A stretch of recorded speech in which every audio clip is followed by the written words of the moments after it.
practicing for a congressional baseball game. Now, Congressman Matt Gaetz of Florida says he has been receiving threatening voicemails at his office. Here's one of them. Gaetz, you pathetic piece of shit. Do you know that I could blow your head clean off your shoulders from over a mile away? Watch your back, you pathetic little piece of shit. You got your head so far up, Trump. I could still take it off your shoulders. You, Gaetz, I'm coming after you. So that's about as clear-cut as it could be. Those are threats. They're a crime. Here's the remarkable part. According to Gaetz, the FBI has already identified the person you just heard, the person who threatened him. But a federal prosecutor has decided not to bring charges.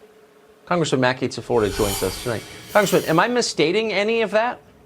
No. I received word late last week that the U.S. Attorney's Office, where this individual lived, had reviewed the information and had deemed these messages, and I'm quoting directly, a non-threat. It's obviously a crime, a federal crime, to make these types of threats against any federal official.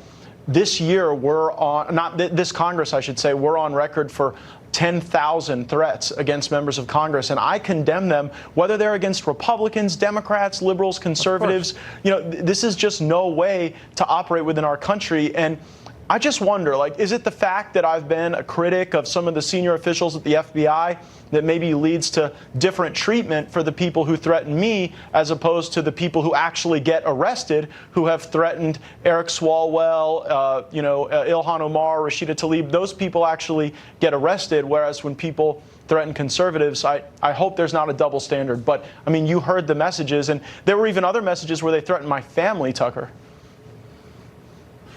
Who is this prosecutor who told you that what we just listened to, clearly a threat of violence, was somehow not a threat?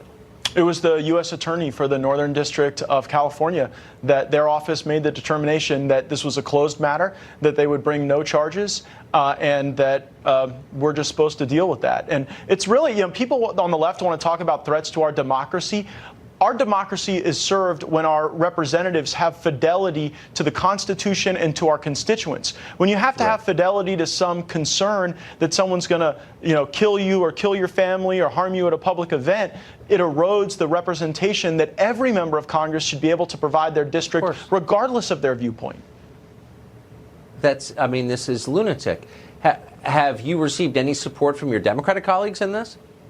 Look, it's been a crazy few weeks for me. I mean, just a few weeks ago, I had a member of Antifa, a stated member of Antifa, assault me at a town hall meeting and get arrested. One fantastic Democratic Congresswoman, Stephanie Murphy of Florida, condemned it. She was the only one. Since then, a Pete Buttigieg staff member said that people should throw urine on me. And then I received these threatening messages, and no federal prosecutors so far seem to be interested in those cases. And this is no way to get together and solve the problems we have to solve for the country. It's no way to govern, and I wish there would be more bipartisan support for nonviolence. Yes. Throw urine on you. Buttigieg should be ashamed, though of course he never will be. Congressman, great to see you tonight. Thank you. Thank you. Godspeed.